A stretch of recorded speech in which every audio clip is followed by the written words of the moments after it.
It's called a loss. Hello?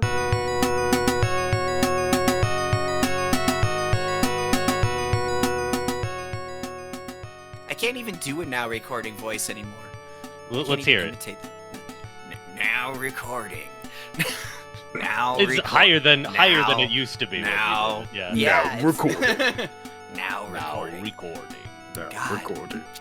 I'm feeling NPC voices. I'm watching NPCs like disappear into the mist as they walk backwards. You know, like losing people. I'm like, no, these NPC personas that I could do so well, they're disappearing into the mist. Rip. Yeah. Goodbye.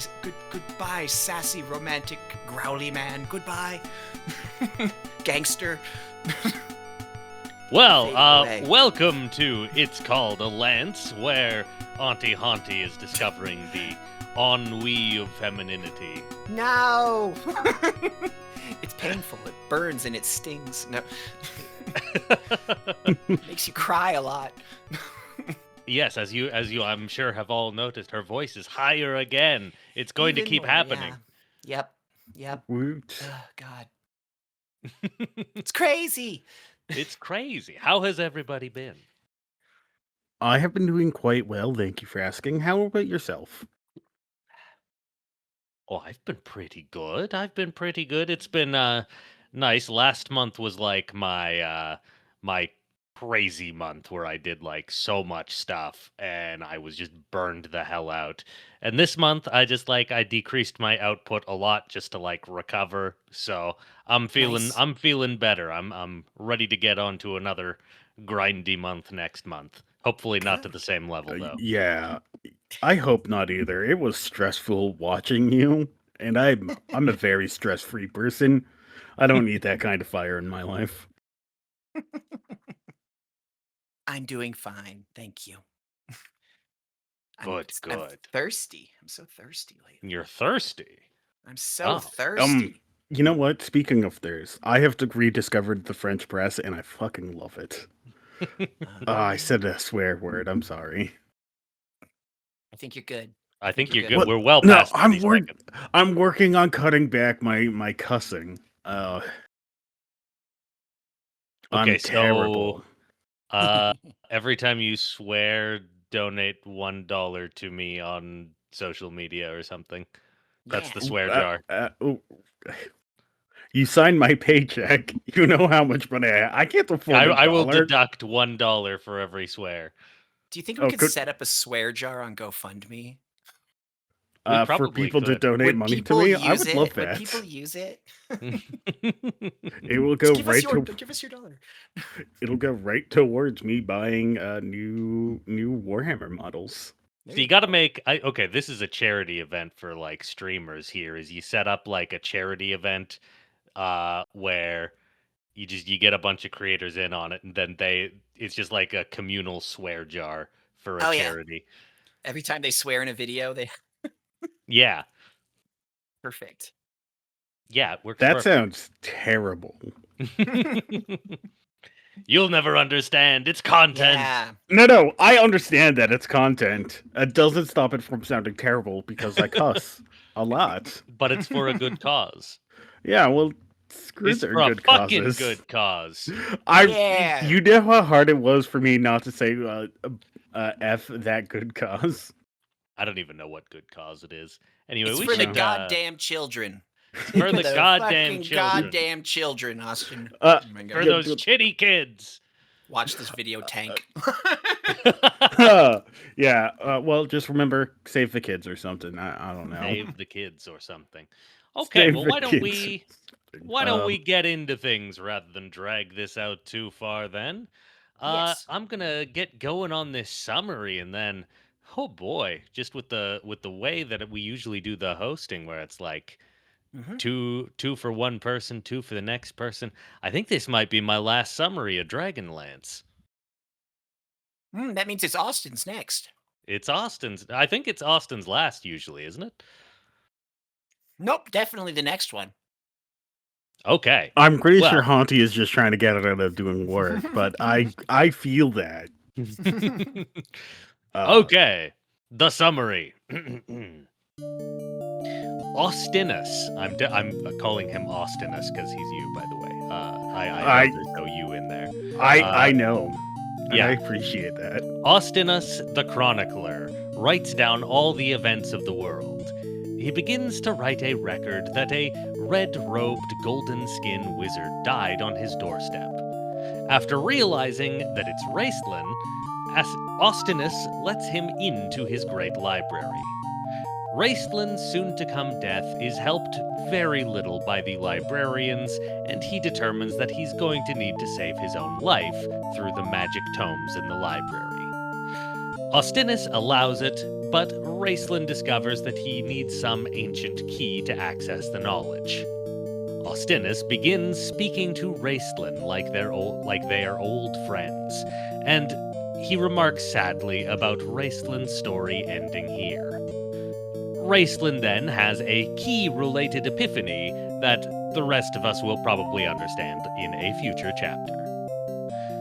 Flint and Tass discover the Tower of High Sorcery in Palanthus, a city that is governed entirely by homeowners associations. Lorana is briefed on the tower's history and the curse, which says it will only open for the master of past and present. With so few Solamnic knights left in the region and no suitable representatives of all three orders, Gunther appoints Lorana as commander of the tattered remains of the army instead. Some of the troops are not happy about it, but most are okay for different reasons. She's frustrated that Kitiara's dragons make it impossible for her to attack the routing dragon army, and is thus forced to stay put. Fortunately, Gilthanas and Silvara return from their spin-off novel. The metallic dragons who are with the forces of good have now rallied. It seems that they were being blackmailed by the forces of evil to stay out of the war lest their eggs be destroyed. Gilthanas and Silvara are shocked to discover that the metallic eggs have been corrupted to create the draconian armies. With their oath no longer binding, the metallic dragons arrive to turn the tides of war before it's too late. Gilthanas informs Lorana that Tanis and Kitiara are together, and remarks that he too has a growing sense of betrayal towards his lover. Tass and Flint learn to ride a dragon named Fireflash, or rather, the dragon itself learns how to put up with them. And they all soar together over the world, remembering the last few weeks as Lorana has outright transformed into the Golden General, as she pushes back Kitiara's armies. The trio soon get into a scuffle with another dragon, and they manage to capture the far more experienced rider through sheer dumb luck. And there we are. Summary done. That gets us to book 3. Yes. Book 2. But yes. Well, yes, it gets us to book 3. That's how numbers work. What? We finished book 2. We're now on to book 3. No. We finished book 1. We're on to book 2. Oh, no, I'm an idiot. I get you. Oh, no, Anyways, that's me for tonight. I'll see you guys next week. All right, your brain was occupied because you were chronicling in your study in chapter 5. See, that's a segue. We do those in the business. It's true. Oh, tell me more about this business. But yes, well, we do the taxes every year. It's taxes. Oh God, can we boycott taxes? No. You know what? That's for a different podcast. Moving back to the book. Because Astinus, I'm so excited. He's one of my favorite NPCs. He's one of my favorite characters. He makes quite a strong impression over these couple chapters, doesn't he? He does, yes. He is. He's very cool, very stoic, and he gets a lot of characterization in these next couple chapters, right? Like every time he shows up, they are like filling up our arms with like descriptions of him. to give us some perspective on him. And so he's I think he's been a favorite of the Dragonlance community in general of I, Dragonlance fans for a long time because he's so mysterious. I he like him. is. He's got he's very stoic as you said, but his like kindness very clearly shines through. Yes. Hmm. Yeah, he's kind of like the pillar of like true neutral in a lot of ways, or maybe lawful neutral. But where like you can tell like he is very like indifferent, like willfully indifferent. Of course we see Yeah. not much further along that, it is a willful indifference. It's something he has to do. But kind of like when he's sitting here writing, there's like a lot that's like conveys that where what is it? It says the historian can count the number of times on his the number of times the door opened on his fingers. One of those times had been during the cataclysm. That had disturbed his writing, he recalled, remembering with disgust the spilled ink that had ruined a page. Like that's his like level of perspective Yep. on like the cataclysm. It's like, oh, I spilled some Oh, ink. it Oh spilled. man, Yeah. it's my And favorite ink. and then when Bertram comes in and is like, "There's a young man dying on the doorsteps," Bertram says "dying," and Astinus immediately writes down, "A young man has died." Yep. Right? Like I'm not gonna do shit. Like we're not going to Yeah, get I got involved. better stuff to Whatever. do. Like, and it's only when he recognizes the name Raistlin that he's like, "Oh, okay." Oh Although, right. interestingly enough, I think the it also then describes more of that wonderful foreshadowing I love from Margaret Wise. A drop of ink falls from his pen onto the paper he was writing on.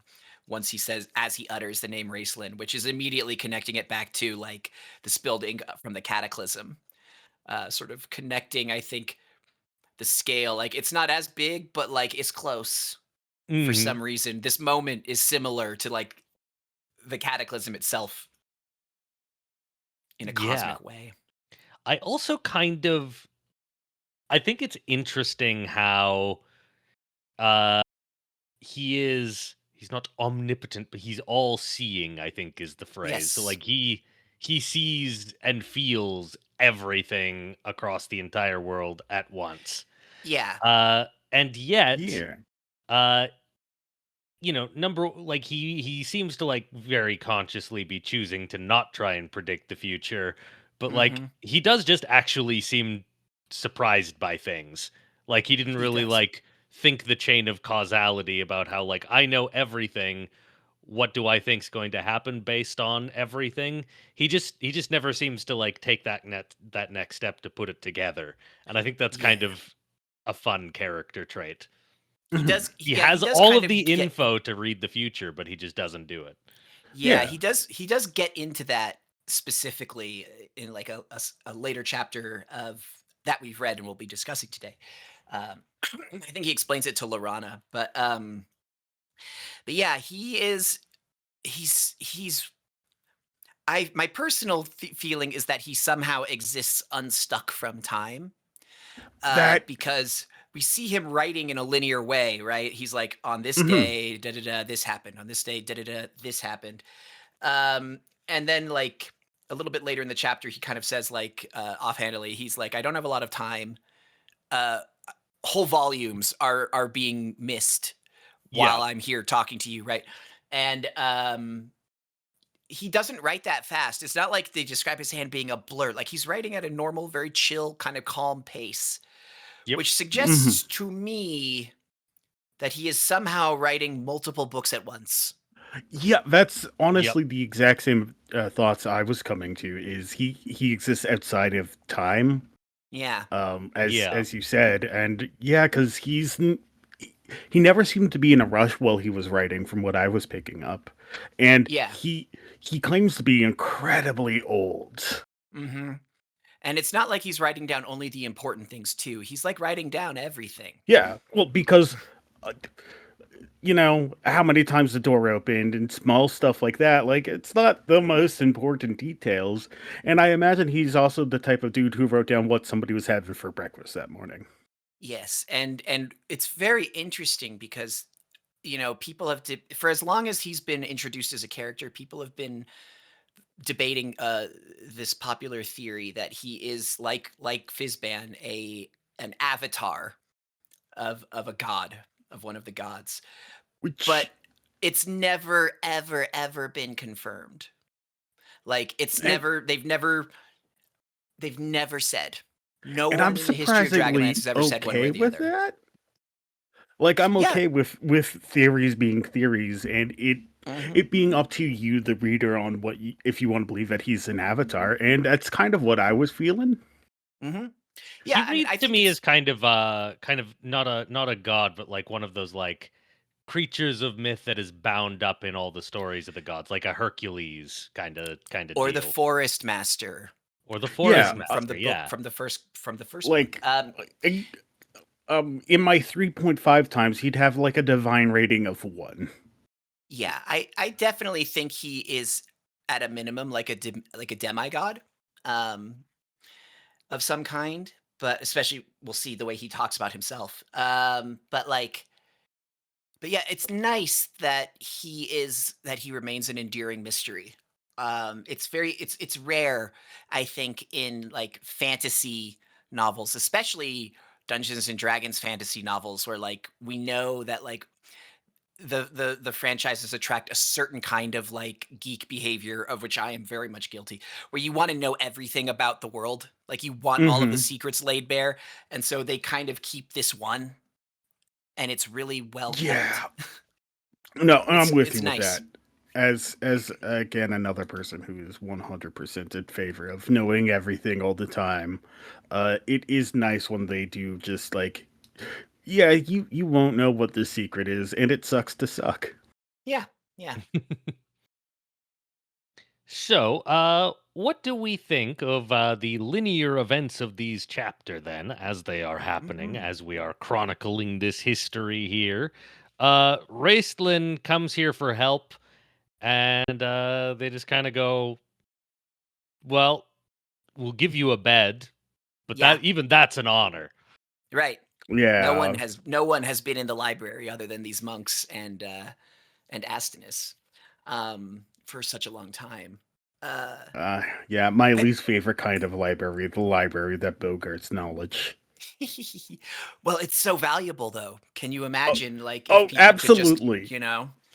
I I read? agree, but I am a library stan. I love them, Oh and I yeah. don't even care that I will continue to mispronounce that word. It's ingrained in my soul. Fight me. Well, it's such an I mean, it's an interesting question. Like, what if you had a library that you knew for a fact contained like a truly accurate record of everything that had happened in history? Like, even without Yeah. future telling, even without seeing the future, Oh, that would be a big absolutely. deal. That would be a weapon, Like right? you would Um, 100% that would be guarded. And again, personal issues standing aside, I understand why they don't let people oh yeah, in. I think but the easy like in between is they just give out copies of books. right. But they let They pull Raceland the Library of Alexandria sort of deal. in. They could probably, yeah, but they let Raceland in, and this is a really great Raceland chapter. Um, I feel because we see some things that are like we've talked about this already in previous episodes about Raceland having this kind of like unrevealed like heart, right? Hmm. Where like he does in fact like even though his exterior is always portrayed as not loving anyone, not loving his brother, etc., only ever using him. Like we actually begin to see like no, yeah, he does. Like that is in there. He made a choice and it was still like a very mercenary, cruel, self-serving choice to sacrifice his brother, but as he's like laying here contemplating his own death, like his thoughts like would, keep turning back to his brother, right? Um and I think that's quite I think that's quite significant, Hmm. a significant bit of characterization for Raceland because it shows us that like after this big moment where we're like, oh well, he's evil now. Like he still has like he's not become a villain. He still has this like fondness for his brother, this love for his brother, like, and also this like awareness. He is still capable of being aware of his own failings. Where he's like, well, I'm dying. I don't know enough to walk out of this, and I'm too weak. Like he even says to himself, he's like, I'm too weak to control the orb anyway. If I try again, it will consume me, right? Like this is Mhm. very 180 from the Raceland we've seen in this entire series so far. And so I think that's like I think that is important and I think should flavor our perception of everything, our read of everything that happens with Raceland from here on forward, right? I Is would this sort agree. of self-awareness of his own like frailty. Yeah. And Mhm. I do really like the moment of like he's absolutely like he's in a rough state here. He's dying. He can't do his magic. And like his first thought is just, well, Caramon will save me. Mm-hmm. But Caramon can't save him. He's Caramon dead. can't save him. Yep. And I He's dead. really He I really abandoned like him that in the moment. ocean. Yeah. And it also contains some very nice imagery, like this line where like Lunatari's red light glances through the window, a shimmering blood stain on the wall. That's like I feel that's significant because Lunatari is the physical man, is the moon that represents the god to which Raistlin is presumably aligned, right? As a Mhm. red robe mage. Um and I think it'll get mentioned like it gets mentioned a little bit more. The moon I'll bring it up at the end of this chapter. Mhm. um but yeah, no, it's so good. It's so good. And then we have the argument between Raistlin and Astinus. Um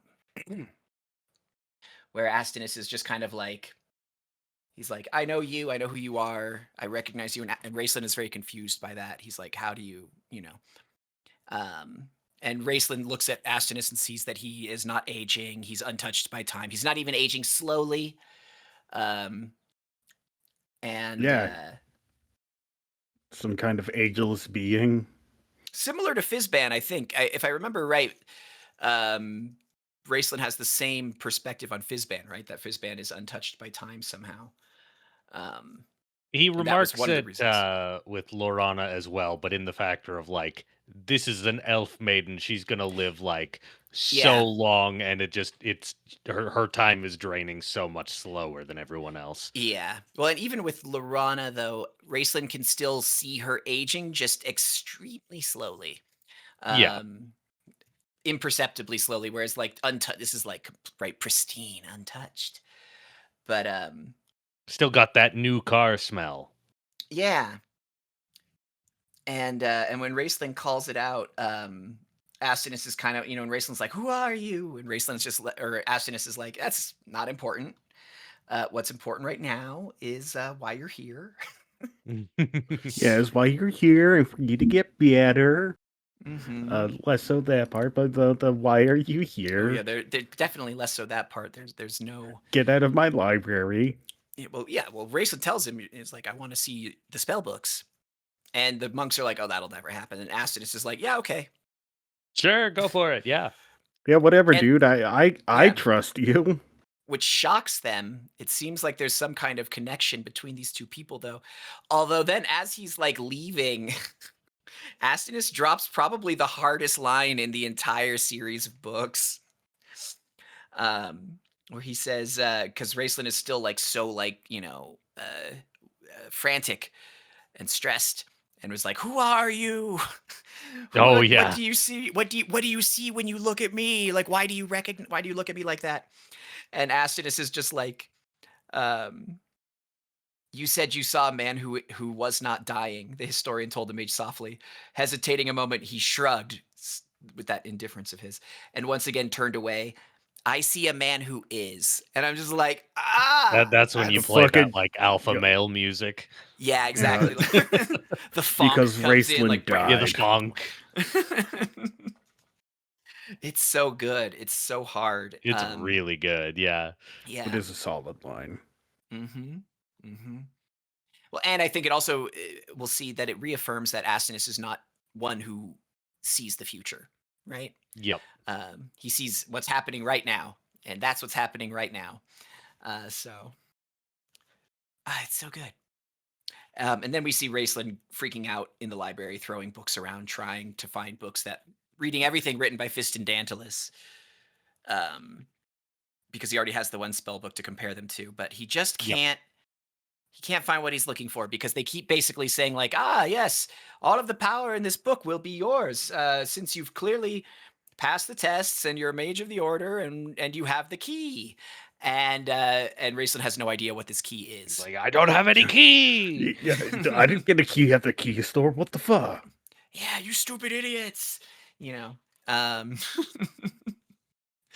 and it's very challenging, and apparently he's, even in his frail state, he's making such a ruckus that the monks are like all huddled up on the door like, what is going on? And they're concerned that he is destroying books. Which is not a done thing. Right. Yeah. It is not a thing that you do in the library. You have to be quiet in the library. Exactly. Just like in the real world, don't destroy books at the library. Yes. And Estinus comes over and just like he just starts outright speaking to Raistlin like they're old friends, and like, well, you did me all those favors, and I'm doing this because you told me to. And Raistlin's just kind of like delirious, like, okay. Yeah, who Yep. are you, buddy? Who do we think? And this is for Austin and I'm sure Hauntie Yeah. knows. Who do we think he thinks that Raistlin is? My estimate is that I think Astinus believes that Raistlin is like a new incarnation of Fistandantalus. That's kind of where I'm feeling, because, there was that whole book thing, and, Yeah, and is he? Yeah. I guess we'll never know. Maybe Right. he really is just Fistandantalus' soul reborn. Well, he does Yeah. have I mean, remember, he only survived the test because of the help of a disembodied force that guided him and told him about Fistandantalus' spell book in the first place. That's true. Yeah, I mean, if I was a wizard possessing somebody, man. A sort of disembodied lich, perhaps. Yeah, something Yeah. like that. It sounds something evil that a wizard would do. Yeah. Don't trust wizards, kids. And they have an argument when he finally gets in because Raistlin had locked the door. So Astinus had to pull out his little journal and start writing down history in his little journal. But they have this argument, and where Raistlin is like, "Who am I?" And he's like, "It's not important." Which is like probably it's like, it's no longer important, which is like the worst thing you could say to Raistlin of all people, right? Raistlin's demanding to know who he is, and you're just like, it's no longer important. And he's like one of the most self-important characters, probably in all of the world of Dragonlance, right? His self-estimation, despite his previously kind of revealed awareness of his failings and flaws, is like, not his failings but his flaws, I guess, because he doesn't quite consider them failings, but is immense. Yeah. And so he snaps back, and like he does, and he accuses Astinus of turning his back on the world, which that actually gets Astinus's goat a little bit, where he kind of reveals that he was like there, he's been there from the like beginning of the world, right? Which he also says, like, as you well know, old friend. He keeps calling Raistlin old friend. Yep. He's like, talks about how, like, yeah, he's every birth, he's been born, every death he's died, every tear shed he's cried, every drop of blood has also, bled him. That he's felt every agony and every joy. And then he talks about how he's got the sphere of time, which this guy made, which he says Raistlin made for him. How mysterious! How mysterious! How mysterious indeed. Yeah. And he says, if I seem cold and unfeeling, it is because that is how I survive without losing my sanity. Which I guess makes sense. He would kind of have to be. Yeah. Yeah, when you're an all-powerful ancient being, I get it. Losing your mind with, everything. Mm-hmm. Yep. And then Astinus gets so angry that he continues his monologue and he reveals some information he probably didn't feel he was meant to reveal. Um, he says, on the last perfect day, the three gods will come together: Paladine in his radiance, Queen Takesis in her darkness, and lastly, Gillian, Lord of Neutrality. In their hands, each bears the key of knowledge. They will place these keys upon the great altar, and upon the altar will also be placed my books, the story of every being who has lived upon Krynn throughout time. And then at last the world will be complete. And it turns out he said the magic word that Raistlin was looking for, which is key. You see, he simply has to end the universe, and then this guy will place down the book, and then Rayson can pick up the key. Yeah, It's exactly. easy. So that's how he Raistlin saves his lived. lives. It's oh my god! Why didn't they just write that down? Okay, here's how he can come back from this. And that's when he begins reaching out once again to the earlier, just before that moment, right? We see Raistlin crying out to Lunatari again, for help, and now he's crying out instead to the god of neutral magic. He's instead crying out to the very obviously evil disembodied force that helped him survive his test in the tower, and that he now claims he knows its identity, which I think it's a bit of a tone shift for the young man. And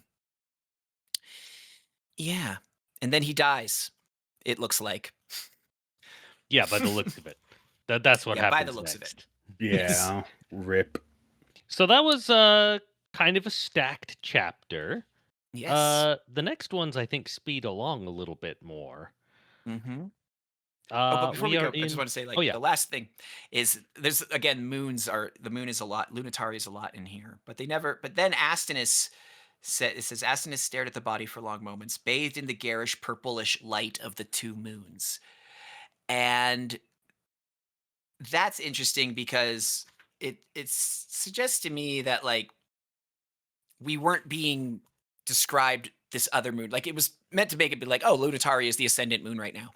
And now and there's always two moons in the sky, but now there's now that it's relevant that the two moons are being mentioned now that Raistlin is presumably either dead or unconscious or something, because the only other moon that it could be would be the moon of good magic, of good mages, the white moon, and that it's described as garish, right? Kind of suggests that, like, both good and neutrality no longer have a place in this scene for involving Raistlin, right? They clash now with the moment, and I think that's a very nice little bit of poetry for what comes next for all of this. it's good. Yeah, It is we're very good. Raistlin just throws off the task, the shackles of being evil, and becomes the ultimate good guy. Yep. Mm-hmm. Yeah. Uh-huh. Why not? Sure, yeah. That was the key all Anyways. along. Friendship He's and gonna put on the white goodness. robes next chapter. Yep, sure is.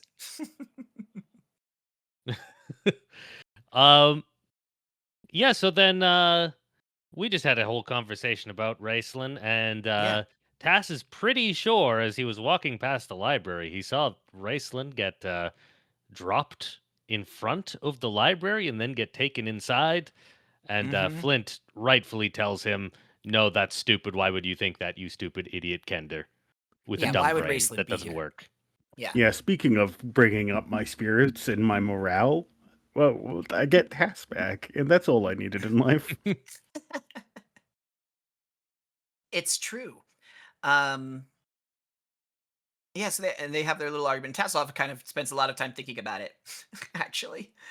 And we get another look. I forget. Remind me. We've been to Palanthas before in the books, right? Once before, have we? I think we spoke about Palanthas from a distance in the Right. fortress. Yeah. They were like, well, Palanthas banished us to fight outside of the city so that Right. the war won't reach Yeah, their pretty walls. Because I yeah, remember it being described once, but we're getting it described again here, where they yeah. kind of Which talk. again, it's a beautiful sounding city, and it's Yeah.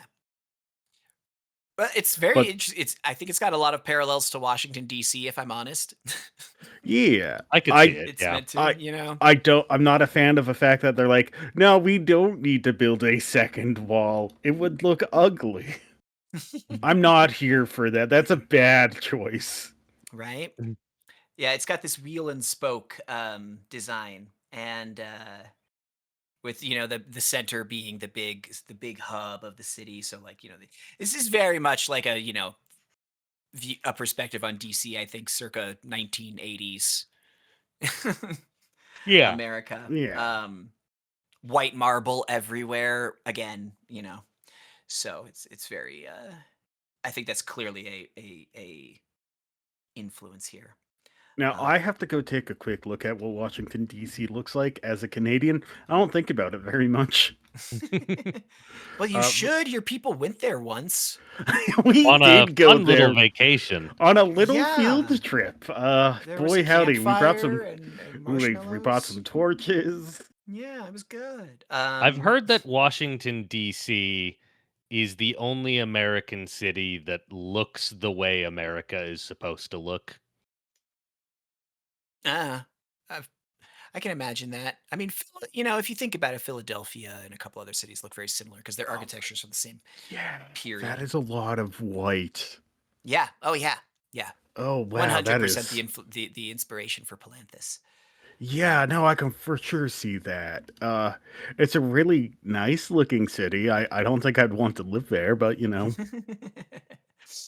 um, and as they're walking and talking, Tass and Flint. Well, Tass gets lost in his head, and then Flint is like, "Stop whatever you're doing." He's like, "I was thinking," and then he's like, "What with?" And Tass's great line's like, "I was thinking deep thoughts." Do you remember that episode of this where Austin was totally right about something and Hauntie, you and I were like talking him down like no, no, that's wrong. And then No. like Yeah. we realized later like Austin was totally right. That's how I feel about Flint this entire episode. Mm-hmm. Yeah. how Yep. so? Just cuz like Tass is just consistently right. I saw Raistlin. Hey, I Oh like yeah. Flint, you've never flown a dragon. Let's fly a drag. Like Tass is consistently like on the right thing over these chapters, Yep. which he's not always. He's not No, always, but like we get a good run of chapters here where like Tass is always right and Yes. Flint is just being a huge pain in the ass about it. Yep. well, yeah, that's the downside of dealing with your elders. Is they're old and stuck in their ways, refuse to progress forward. That's not true. I've played 5th edition once. Okay, do you want to play it again? Uh, anyway, Because hear me out, as a so as they're as an old walking, D&D head, Tasselhoff I'm with finds you. a forest in the city. See, this forest stuck with me. You remember when we were in book 1 and I was like, I remember Yes, there's another really good cursed forest with a wizard tower. This is the one. yes, yes. It is one of them. Yes, this is the Cursed There's a Wizard few. Forest Tower. It is yet another cursed forest. I think this is Yeah. my favorite one. Really. Yeah. It's a really solid cursed forest. Oh, this is my second favorite. My favorite Got one a is it's the one got a that's like wizard who like worm-tongued himself on the gate. Oh Great. yeah, Oh yeah, just a big old fear effect. Yep. It's pretty good. yeah. I And love no that it's one, just a simple fear spell, like a really big one, but it's just a fear spell. Yeah. yeah, Big enough that it affects Tasselhoff even. yeah, because it's a magical fear effect. He's immune to natural fear, but magic fear that fucks with people. Tass does, but- is immune to dragon fear, isn't he? He is. Yeah. Yeah, Oh. so this is brand new to him. Yeah. Yeah. He recognized immediately what it was, but he like powered through it for a while, like, oh, is fear, whatever. I'm curious, and that's more. And then it reaches the state where the fear is more than the curiosity, and he's just kind of like, well, this has never happened. This is Yeah. spooky scary. I'm getting the fuck out. And it is remarkable that he got so close, because what's described to us is that in the neighborhood of this grove, there's like all the houses and buildings are empty. And we sort of realize later on in this chapter, we are told that like it's because no one can stand to live near the tower or Yeah. near the forest, right? They can't Mm-hmm. tolerate it. Its reach is that wide that like it disturbs and disrupts people. So there's all of this empty real estate. in Think the of the city. property values. Think of the values. You Yeah, could move in. I mean, but they do express on why that won't happen. Because the only The people match- who could move in there are going to Are be the the Kender. Kender.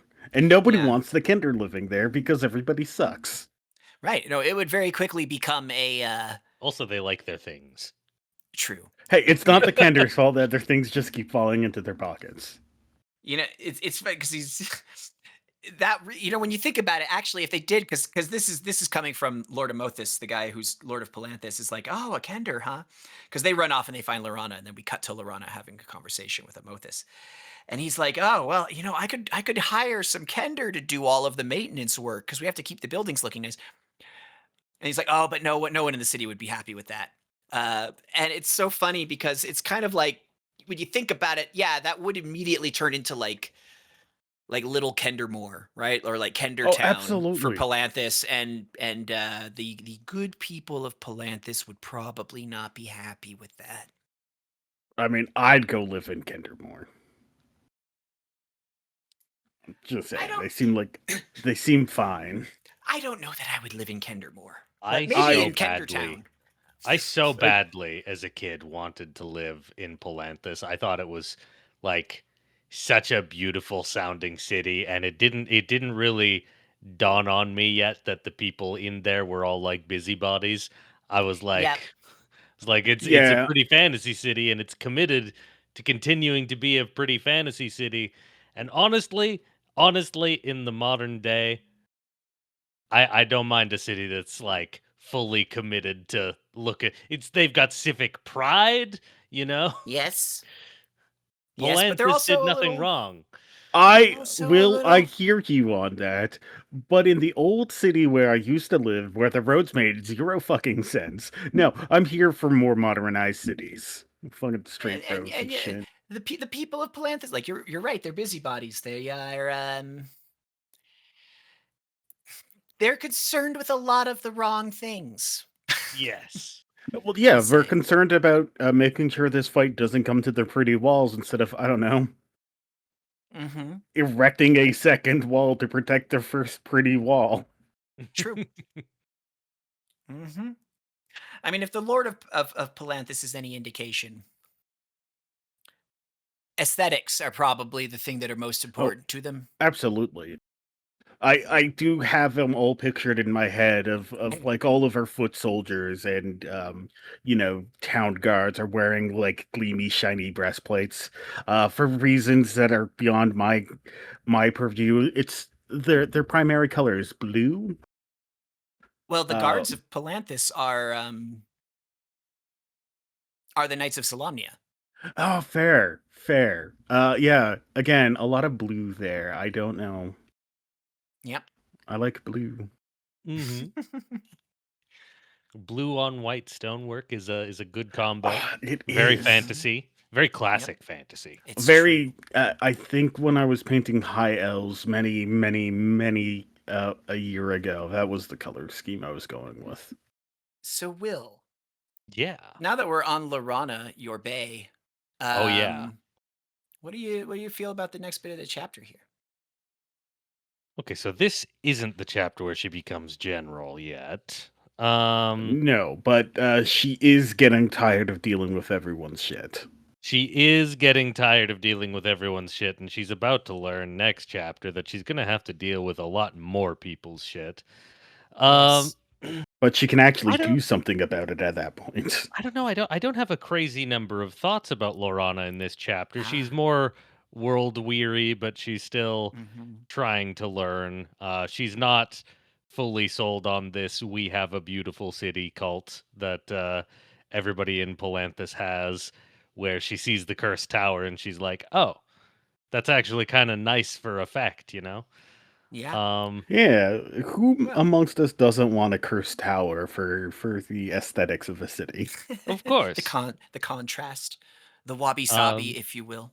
it reminds me of the Eiffel Tower in a way, where Mm, when it was first built, the Parisians hated it because it didn't right. match anything else in the city. They're like, "This is Right. horrible," and then like more objective eyes came in. They were like, "Wow, that's a pretty tower, and it's also super unique, and it really adds to the effect here." Mm-hmm. Yeah. Mhm. And And like then they the were all like, tower oh is yeah. actually like the tower's not ugly. The curse doesn't affect its appearance. It just hasn't been taken care of. Right. Yep. Yeah, And because I mean, no one can get close to it. yeah. Um, was its appearance not changed? I thought its appearance. I I think it was just think described as like all the windows were blackened and um Yeah. Oh, I thought. the Was there? lawns went untrimmed. The grass was several inches above what the homeowners association said was acceptable. Yeah. Yep. Oh no, no. There was. Yeah. The gates. The silver and golden gates withered and twisted and turned to black. The shimmering tower of white and red faded to ice gray stone, and its black minarets crumbled. So the minarets Ah, were okay. originally were always black, but then the rest of the tower is white and red. Obviously, because it's the Tower of High Sorcery, right? So it has to Yeah. represent all three Yeah. orders. But yeah, until the evil got in it. there was a moment just for Lorana that I liked in here that I highlighted, where it says it's talking about how she's wearing this dress that they gave her, and she's like wearing it out of a sense of obligation, like she has to, she doesn't want to, which is very interesting for her. Um, and then it goes on to say that she felt naked and fragile and defenseless without her sword at her side and the steel around her body. So this is like this may not be like full on Golden General Lorana yet, but this is definitely like full on like warrior like Lorana, right? Oh She yeah. Oh, is now oh yeah. transitioned fully from princess of the elves to like someone who is actually like more Oh yeah. accustomed to violence and combat and danger than There's she's still the been war not. on, you know. Yeah, there is still the war on.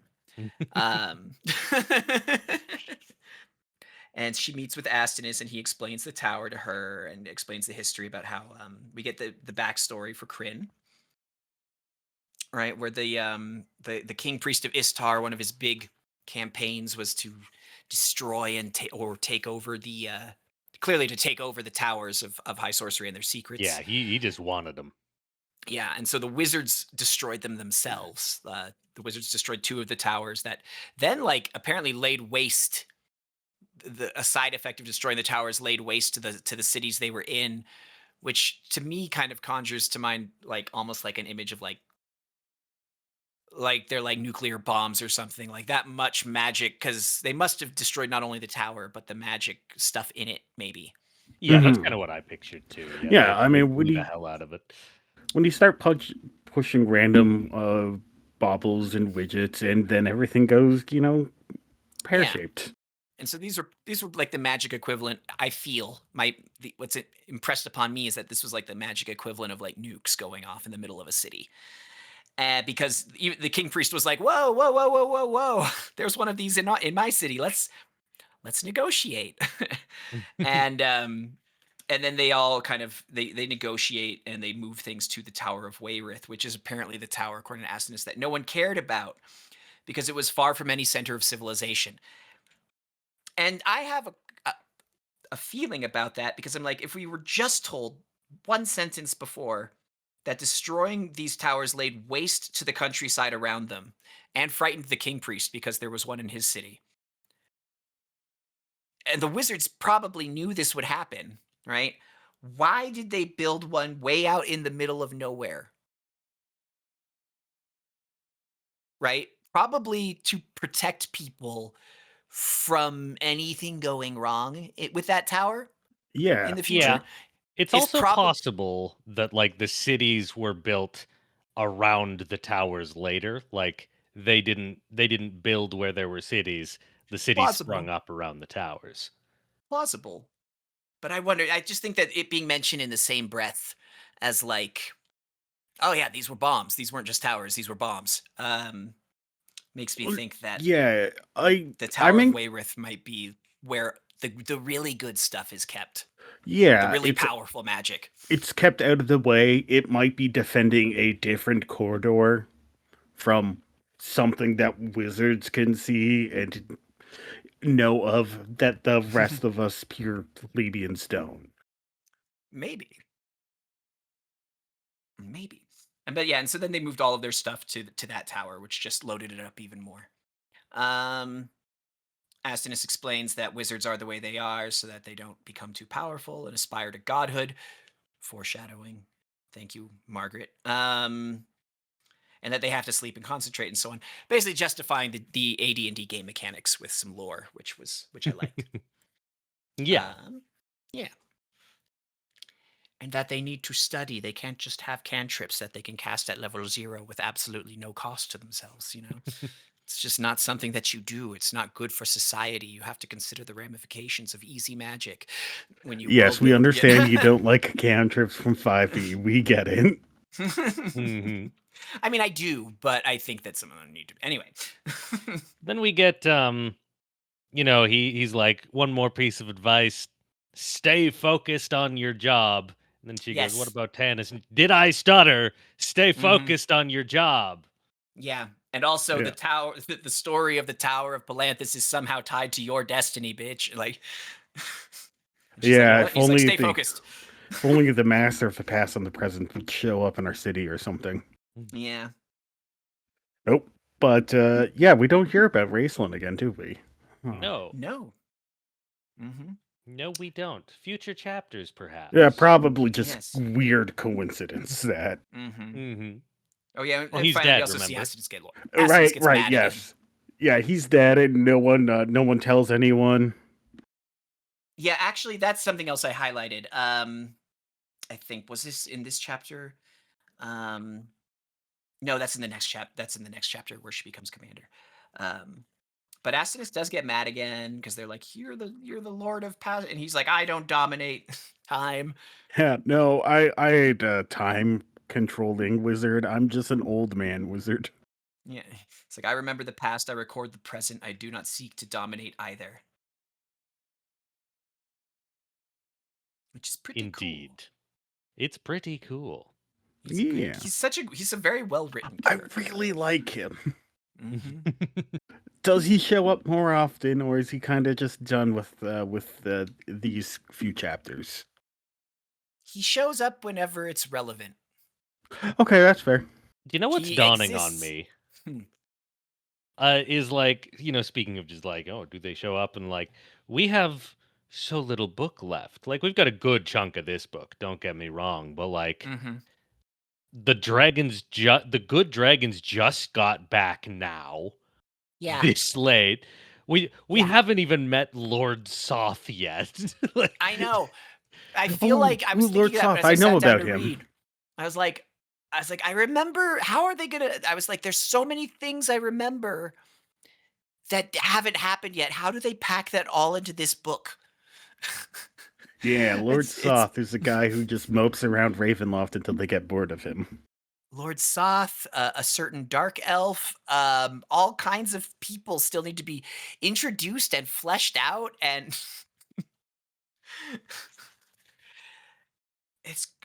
I do remember the green one though being thicker than Autumn Twilight and Winter's Night.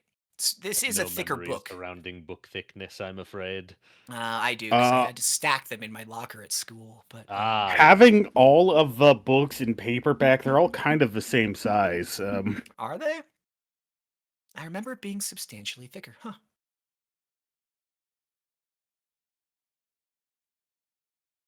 Well, Chapter we get 7. into chapter 7 now, and now we get the Golden General Lorana. This is not Yes. how I remember this happening. How do you remember it I happening? I'm curious. I might be getting like later events mixed up, but I really remember her like taking command during some like deadlocked street to street fighting. I barely remember the details though. Maybe there's some street to street fighting later. I don't really remember.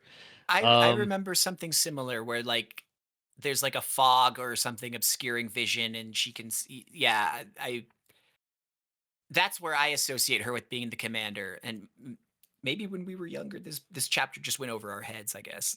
that's possible. That's possible. This is I think like this whole chapter and the little bit with like Lorana becoming the Golden General.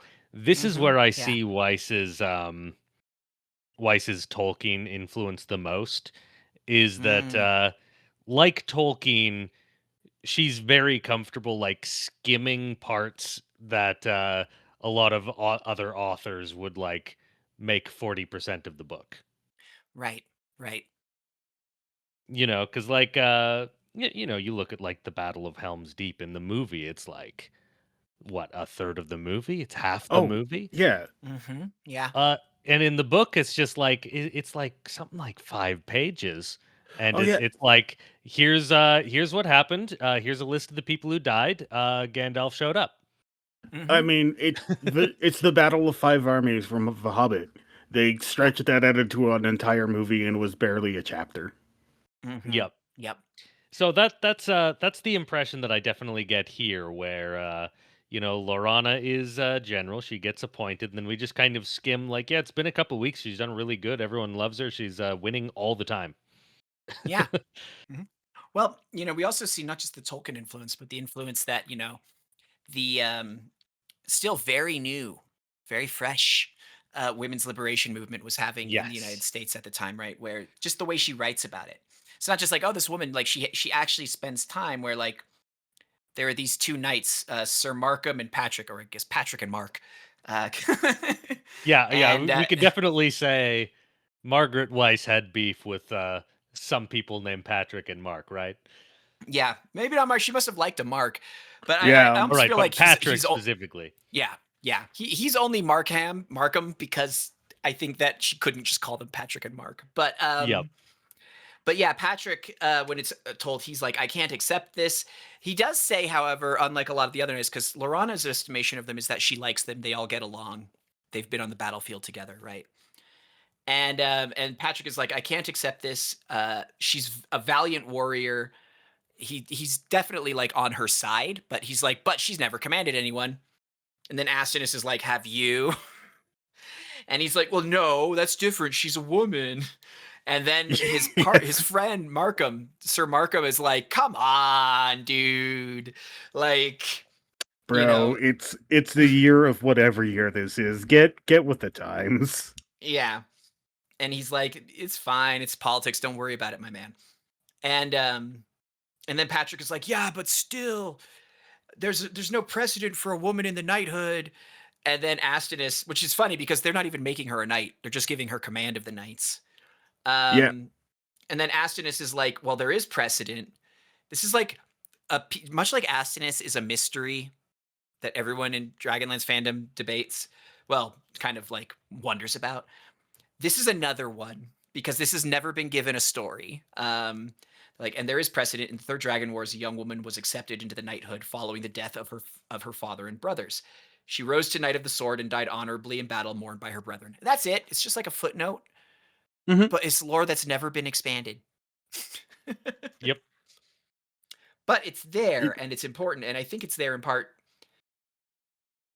to like it's a good dodge, a good like literary dodge to basically write like a very traditional like hyper masculine like order of dudes who are knights, right, in your fantasy setting, to make it very like, especially at that time when maybe some audiences would have balked at the idea.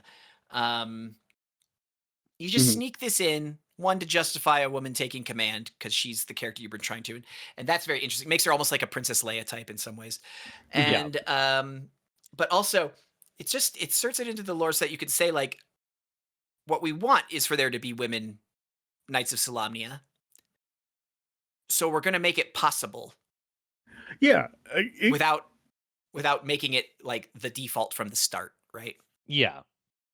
it's also the thing of like with that there is precedent that if you are a girl at a table and you want to play a Exactly. Night of Solamnia, there is an in there. It is indisputable. It's in the text, Exactly. Yep. Exactly. Yep. So and it's I'm very here it's for very that. good. I think that was very You know what I wise and picture very though good world with building. female Knights of Solamnia is they're so uncompromising about certain things. Did you know that like in the old like cavalry regiments in like 17th and 18th century Europe, if you couldn't like different regiments would have like regimental like mandated mustaches you were supposed to grow. Yeah, yeah, yeah. Mhm. And if you Hmm. couldn't grow it, you had to like draw it onto you. I Right. I fully picture the Knights of Solamnia like, fine, women are allowed, but you have to draw on the mustache. Yeah, or wear it. Like make one You Yeah. out of have your to hair. you have to kill another knight to steal their mustache. It's the only way it works. Right. I think that's I sometimes imagine like a helm that like a ceremonial helm where like the visor looks like a face, right? Is like carved to look like a face as well and Yes. has like the mustache. And then like yeah, the image actually of like a Knight of Solamnia in like a ceremonial helmet that is like this and then they take it off and they're a woman. I'm like that would actually be really cool. I am no man sort of vibe. But there's a really funny moment just to point out too here though during this whole exchange with Patrick and Mark and Lorana and Astonis where like Astonis is like clearly rebuking Patrick, and Patrick is feeling awkward about it. And then like this would be so good if they make if they make a Dragonlance show. This moment has to be. I hope it's directed this way because it says Sir Markham toyed with his wine glass, glancing once at Lorana and smiling, which is very much the like he looks at Lorana and he's like, "Well, this is awkward, right?" Like that. Like that's the Yeah. face. That's the smile he's giving her, and that's so like to break the tension for her. Like, I'm like, Mhm. that's such a good moment. I really like that moment a lot. Yep. Um, I can't remember if we ever see Patrick and Mark again, but but I'm a It'll be fan, continuing to use Mark or use them as a foil for right? anything Margaret Weiss is mad about, Patrick will show up and take that Yeah, stance. yeah, yeah, yeah. But he's also it's funny that you mentioned because they that he's a foil because I think that yeah they are kind of a literary device, aren't they? Like they are sort of this pair of like Knights of the Crown who are representing perhaps the just like when Sturm was still alive, we got a couple different descriptions and characters representing different factions within the Knights of Solamnia. We now get these Mhm. two people who probably represent two factions within the Knights of Solamnia, the two current factions, right? Which is that like, and it shows a shift in the politics where it's like one is like we really respect Lorana and we admire her as a warrior. She's very valiant, but she's a woman. And then you have the other one who's like, we really respect her. It's just politics. Get over it, right? Yep.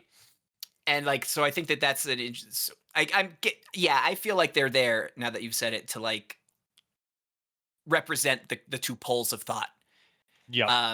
so that we can kind of glide quickly over them and get to the point later on at the Mhm. end at the end of book one, um, and gliding past it quickly, like you've said, Will, Yeah. like you said, yeah, I'm interested later where the two of them stand off and have an argument about whether or not pineapple belongs on pizza.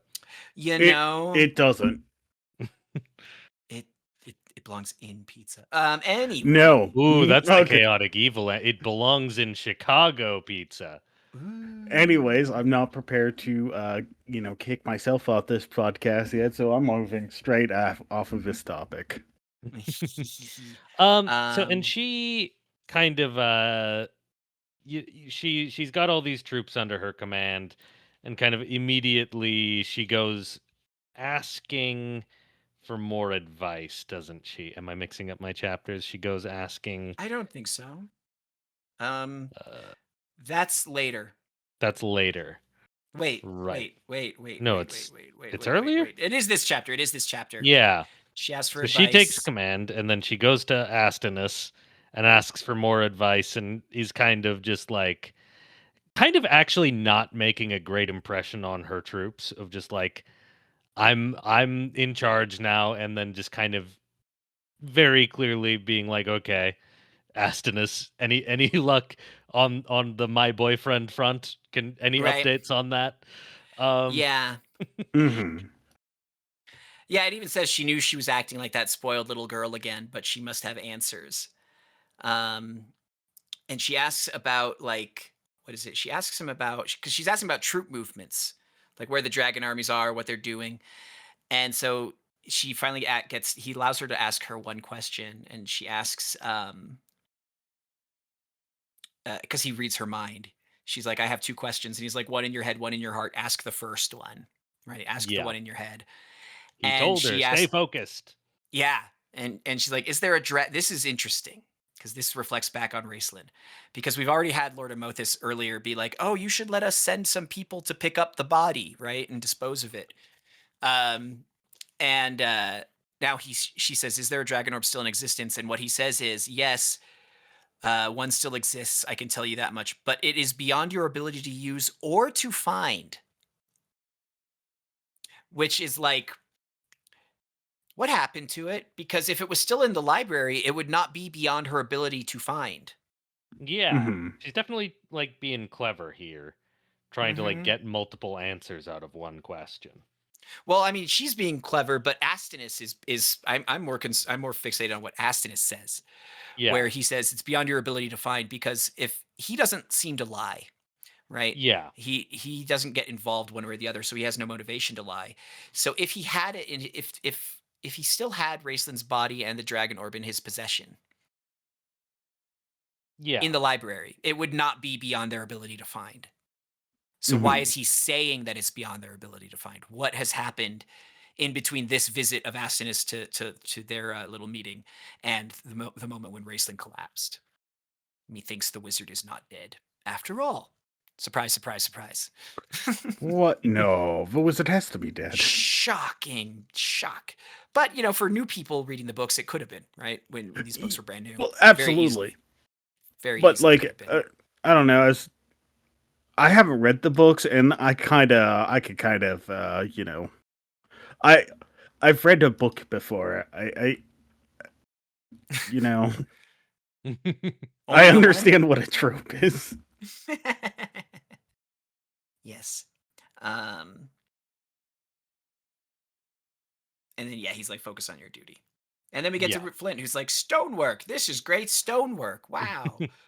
Yeah, I Doing the love old dad stones. thing I where he like do, yeah, I knocks on do the thing like and is the like, I do like kind of the jealousy of just like, oh yeah, the wizards just like raised this up as a single piece of pre-carved stone from the ground. Yeah, but it doesn't have the great chisel works. That's the mark of good craftsmanship, obviously. yeah. Yeah, yeah. Like, oh, someone Weird complimented the nerds. person who wasn't you, Flint. Mm. Damn. Yep. And I so they are don't. having a whole conversation about Lorana and Sturm and the elves and Kitiara. Um, and then Lorana shows up to tell them she's the commander. And Flint tries to cheer her, and then dragons arrive, Yeah, and then there be dragons. and And then there be then dragons. everyone does what you should do when you start seeing dragons on the horizon and get a little terrified. And Mm-hmm. I got okay, we'll talk about it a bit. It's spread Mhm. between like no, is it all just it's all in this chapter. Gilthanis, man, this fucking guy can't goddamn keep a relationship working. Like not It's between true. friends, not between love. Like ah, he's so No, frustrating. Mm-hmm. I'm pretty sure because shit happened in that side book that we haven't read.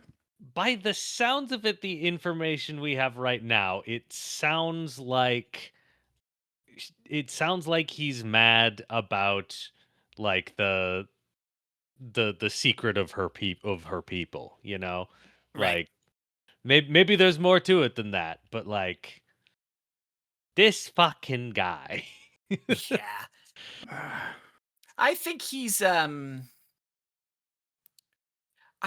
confused I I by his I'm own with you. feelings. You Yeah. know, Because because correct me if I'm wrong, he is still basically a teenager slash young yes, adult. Yeah, he in is in elf Stannis' years. age, but like Like I will forgive a Lorana's even teen. younger. Lorana's hmm younger, had like Yeah, figured her shit out. girls yeah, but mature as faster. Will. girls mature faster, Do we know that about elves? Who I knows? well clearly we do because Lorana has matured faster. I mean, Lorana does describe herself in these chapters as being even older than her father in some ways now, Yep. Well, in yeah, terms because of she's like, seen some shit and done some things. yeah, she's more worldly, right? But so is Gilthanis, to be honest. But Yeah, I don't know. Maybe getting your shit rocked affects people in very different ways depending on who you are. yeah, but this is just like, okay, so Gilthanis, okay, Gilthanis, um, Astinus. We get a whole section of this chapter 8 written directly by Astinus, right? Um, and he says, it has been Silvara's fate to fall in love with a mortal, as did her sister. But unlike Huma, this mortal, Gilthanis, cannot accept his fate. He looks at her, she looks at him. Instead of love, I see a smoldering anger within him that is slowly poisoning both their souls. And I think that's important. Like, he can't accept his fate, but like, fate is something that is there whether you accept it or not, right? So like, he's resisting his own feelings. I think that's where a lot of this conflict and tension is coming from. Um, because when he goes on to sort of describe this big moment, this adventure that they went on that got the dragons to decide to break their oath of neutrality in the war, and describe sort of the origin of the draconians, which I'm sure we'll discuss in a second. Um, he says, what does he say? He says something like, "There's a woman." He says, "I can't tell you more than that, for to do so would betray the one who saved our lives many times and who lives in danger still, doing what she can to save as many of her people as possible." Maybe that's a different character. I don't know. That might be a different character, but my feeling is he's kind of talking about Silvara. Like, he can't expose her secret, Hmm. right? That she's a Maybe. dragon. Yeah, Yep. because she does show up in elf form, and Mm-hmm. Which may or may not be mm, permanent, because um, Fizban said she would be faced with the same choice that her sister was faced with, right? Which was like, you can be a dragon and you cannot love and you can't love a person, or you can be a person and like, and and love that person, it, right? Like, she but kind you of has can't to. be a dragon, and Yeah. that's I'll be reals here. That's a tough one. Dragons are Yeah. really rad. They Right, are but it would pretty also rad. explain why she has to ride a dragon in alongside Gilthanis instead of just flying there herself. The Odyssey of Gilthanis is a novel. It is the only book in the Reader's Companion that tells the story of Gilthanis and Silvara. The Ooh. Whatever Happened is a spin-off novel from 1999. Oh my god, wow. That took a while. It took a while. I'm intentionally being very careful about what text on the screen I'm actually letting hit my eyeballs. Oh, Yeah. is it spoilery text? I Does it? don't know. I don't know if it is because I'm not letting most of it hit my eyeballs. Mm-hmm. It's fair. Yeah. Okay. So and then Yes. the beans get spilled that like, oh yeah, no, Tanis and Kitiara, they're like together, and like she wants to make him a general of the dragon armies. Mm-hmm. And like a lot of this love story we have seen between Lorana and Tanis, and like, I mean, at this point, do we even call it a love story? It'll get Yeah. there, but like, like we've mostly seen it from Tanis's POV, where like we can see his struggles and all that stuff. Uh, and like we can see why he's struggling with this. And then Mm-hmm. like we've now been in Lorana's head quite a bit for 2 books now. And now it's becoming very easy to see it from her perspective, where like, Mhm. Jesus, her like childhood boyfriend just kind of showed up, acted mean to her for a while, fucked off with his ex, and is evil now. Yeah. Yeah. Yeah, it does read a lot like that because nobody's having conversations with each other because they can't. Yeah, she doesn't have Right. Which complete knowledge, of course, of what's happening. I think she kind of got by the end why he was so tormented about the original romance stuff, but she certainly Mhm. doesn't have the info around Kitiara. True. yeah, at least not yet. I don't know. Maybe sometime people have a conversation, but that is not for me to know. Right. Yup. Okay. But what else is in this chapter? A lot. Draconians. Draconians, yes. We have now hit the Yeah, draconian problem here. Mhm. of boy howdy, that's kind of role sucks. It Oh really yeah. sucks. I'm glad, like, I know this is like commonly memory hold by the Dragonlance community because I remember having had this conversation like 8 times, and we're always confused about it. Of like, we're always like, well, how many good dragon eggs did they actually get that they're making armies with and like, I now rereading it and like intentionally looking for this, I was like, oh yeah, the egg made a larva, and then that larva made like a bunch of draconians. Yes. Yeah. Yes. A bit of old AD&D lore is that the what the ritual essentially does is it summons a bunch of a very specific type of demon that are from the abyss and in service to Takesis, and they're all kind of shoved inside of the developing embryo, Don't and like that that. yeah, no, and so they kind of mass possess it, and that kind of is what turns it into this larva that then allows them to sort of assume a physical shape and become draconians. Mhm. Yep, it's sad. Yeah, not a fan of that. It really Yeah. sucks. Mm-hmm. And Mm-hmm. they did this all like under the cover of shadows and darkness, and Yep. Yep. I could not imagine that happening. Um, God, yeah, All them no, baby dragons. yeah, they're just murdering they're not like murdering baby dragons, but they're murdering baby dragons. Yeah. Yeah, Mm-hmm. Yep. it was also kind of a dumb move.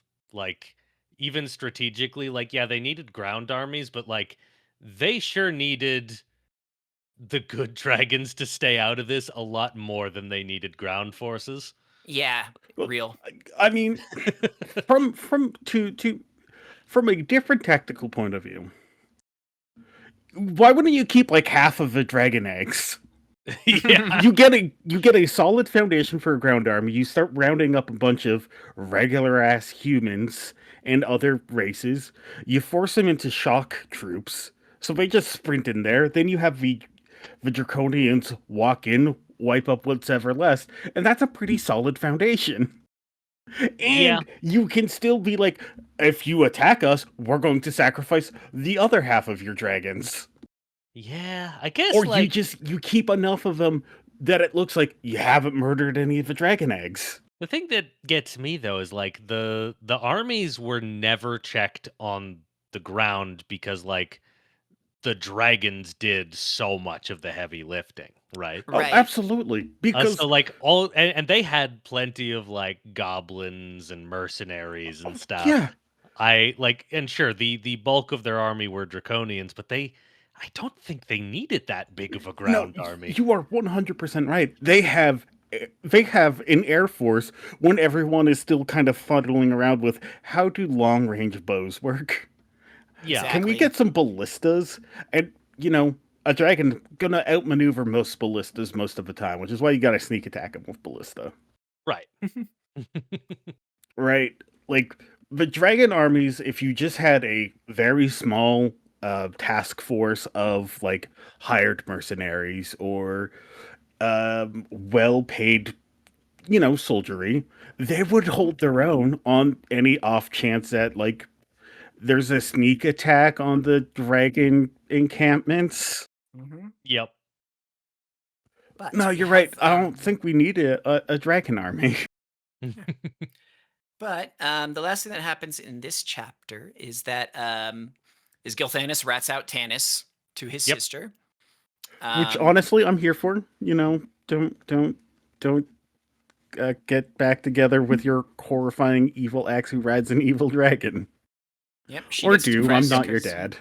She gets depressed because she's not only does she think that he's sleeping with Kitiara again, which he was, but she also thinks that he was has joined the dragon armies, that he's changed Yep. sides, which is even worse. Yeah, But it also, is. once again, we see whenever she has a reason to give up on Tanis, that's when she makes some big stride in personal strength. It's true. Consistently, she hardens up and becomes more of a warrior, more of General Lorana, right? Yep.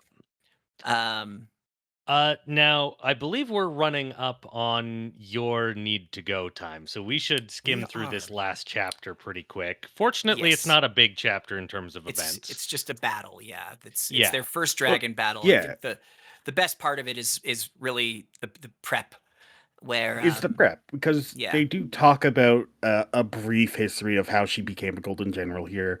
Yep. Of they just skim over a lot of that very XXX happened, and we're winning. The good guys are up on the scoreboard now, and then we Yes. get the hilarious scene of how do we learn how to fly dragon?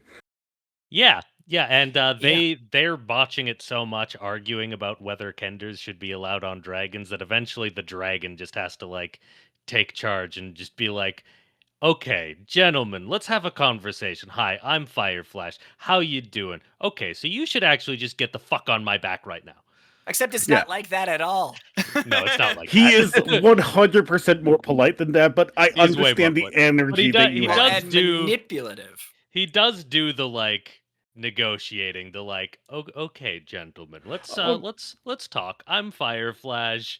We should figure this out. He has to negotiate it out, really. Sort of. I mean, well, he Kind- plays it up. He plays bleh. He plays to Flint's pride. Right? Yeah. He's gonna be like, "Oh, honored sire," using like dwarven language to like praise him, Yeah. and then he's like, "Your squire here," referring to Tasselhoff as Flint's squire, and just really being like, "Oh, of course you've flown a dragon," because Flint's like, "Well, yeah, Yeah. no, I've flown a dragon before. It's just this is older technology. I've never been on this kind of a saddle." And then when Tasselhoff is Yeah. like, "I thought you said you flew a dragon," and even the dragon is like, "He said it was older technology," like Yeah. like he identifies that Flint is the problem, Yeah. and he like woos Flint into like he doesn't even negotiate. He just flatters Yeah. him into getting on him, Mhm. and it's super good. And Yeah, and then it's he's just real like, "Oh yeah," good. Well, like it he's is got one their of the number things- immediately. it is one of those things to always remember that dragons typically have significantly better stats than us mere mortals. Absolutely. Yep. So the dragon is smarter and wiser than us, and it knows how to manipulate us. Yeah, well, and he took one look at Flint and Tasselhoff and immediately knew what kind of traditional literary comedic duo they are. Like- Exactly. He's also read books before. Yeah, it's true. Although he is eager to get into the fight. We get that kind of bit of characterization about him too. Oh, He's young absolutely. and wants to go to war. They murdered all of our children. I would Yeah. understand wanting to go to war. Yep. Mhm. And go to war they do. Way They up in the air. certainly do. Flying up high. Tass tries to make a map, but it is made of paper, which is not a good place to draw a map when Yeah. you're Yes. in the air. That's why he's got to Mhm. get into lead drawings or something, I guess. Yeah, he's got to like you could do it, but you'd probably want to like set up a mechanism, or not a mechanism, just like lay it down flat on the thing. Yeah, Mhm. yeah. And just like have it pinned down to like a board on the dragon's back. Right, yeah, exactly. Just for a nice leisurely flight. But that is not what we do here. No, he instead loses it as the dragon dive bombs the enemy before any of the other dragons have a chance to dive bomb the enemy. And his Yeah. map flutters away Yeah. into the air as they encounter the blue dragon army and join the fight. Because this dragon knows what he's about, and he's about to choose violence. Yes. Oh yeah. Very. And Yeah. there's probably I think the implication from this is that a lot of dragon combat is like grab each other, do some bites, do some scratches, separate, do it Yeah. again.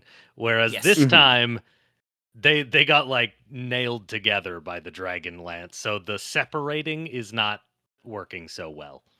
Yeah. Yeah. They tried to separate, but like when somebody got pinned a nail into another dude, and the nail is strapped to your hammer, it's very confusing for everyone involved. And Flint is kind of like having a moment, and so Yeah. the writer who we've seen before, I can't remember his name because they're not giving it to us. It's like Baracus. I think it's Baracus, right? Is it Baracus? Oh, it's not Derek. He didn't come back from the dead. No, it's like Baracus or something like that. And he Kitiara's lieutenant, right? Mhm. Baccharis, I think. Baccharis. That sounds right. Yeah. He's a badass in the air comparatively. Oh yeah. He's a vet. Well, Like yeah. they just he's like dangling from like from the saddle, etc., just like there, but then he detaches himself and like just gets up and like negotiates his way over to the other dragon and like And gets he doesn't on seem like he's doing action movie stuff. He's like super calm, just like Yeah. He is good Like- at his job. Like he's run this drill before of, hey, what happens if X happens? And I'm really here for that kind of tactical maneuvering. Yep. And yeah, so he but in the end, Tasselhoff jumps to the rescue to stop their rigging from being cut away by Baccharis, which would have sent them plummeting to the earth, and manages to capture Baccharis basically, and the fight is ended, right? the fight is Yeah. ended Yeah, pretty quickly. And I with a captive. okay, one more tangent. Yes. It's I think it's becoming increasingly clear over the last few chapters. Flint has always been stubborn and super dwarven, and he's been a Yeah. little bit senile. It seems like it's growing clear he's going downhill a little bit. Yeah, that is one of the things I Mhm. kind of picked up of. We learn at the end of the book he was clutching the left half of his side. Yeah. I think the dude was having a heart attack up there on the dragon. I think he needs to retire. He definitely needs to retire. I think Yes. he is done. I just don't think he can be done yet. You know I what I think mean? he was probably like, yeah, I think like in terms of where he was at the start of the adventure, he was already like someone who was like, you don't have the physical stats to be in combat. You're just kind of helping out, giving orders in the Yeah. back. But like This he is his he was last- definitely this was one too many adventures to be his last adventure, unfortunately. But he didn't Yeah. have a choice. Yep, it's true. Yeah, it's unfortunate. But that's how it works. Is we are. It's the end of the world. The bad guys are winning. I can't actually retire yet because who else is going to take up the mantle of being the cranky old man? I'm not in the world, so I can't do it. Right? But I would be a great cranky old man. It's true. But yeah. And that is the conclusion of that chapter, is that heart Yeah. attack moment, right? Yeah. And- Which brings us to the end of book 1. Yes, it Yes. does. And Or I- book 3 if you're, or book 2 if you're me. Mm-hmm. I'm special edition and all that Yeah. fancy jazz. Oh yeah. I had looked up. Yeah, I think so. Where we're gonna go is we're going to read chapters 1, 2, 3, 4, and 5. And that gets us to a chapter where it looks like a new character is getting added, which is usually a good time to do our break. Yes. Yeah. So we want to do 1, 2, 3, 4, 5. Yeah. Perfect. Yeah. All right. Yeah, that was actually about where I was going to say. So, good times, good times. So I've got a question for you guys. Yeah. For how we always wrap this up. If I was a weirdo internet stalker Yeah. Uh-huh. and I was looking to recruit you to Love join this my dragon hypothetical. army, You're always imagining if you were a stalker. It's true. yes. If I wanted to recruit you to be a member of my dragon army, where would I find you, Auntie Hauntie? You would find me at twitch.tv/Auntie Hauntie and youtube.com/ampersand or ampersand, not ampersand, the @ symbol, whatever that's called. The schwa? Whatever it is. I Auntie Hauntie don't Games. Auntie Hauntie Games at youtube.com. All right. William, if I wanted to bring you into the fold of being the commander of one of my dragon armies, where would I do that? Well, you would bring an example of the cool armor that I can wear. Oh, And you isn't would it so good? Yeah, you would bring that cool armor over to the William SRD YouTube channel, and I would be very impressed, and I would join your dragon army. So Hell in my yeah. comment section, in one of my comment section, just post like cool dragon lance armor, and yeah, that'll work. Yeah. Okay, all right. I know how to start recruiting you, and you can find me at the William SRD server. I hang out there all the time, and on the Handful of Nerds on YouTube. I think we're actually releasing content soon. We're I streaming think soon. We're streaming yeah, soon. we're starting streams. More on that in a few days, I think. It's true. Yeah. Oh my! Wait, out my window. Those What? are silver dragons. I have to go. Oh man, I have to get out of here.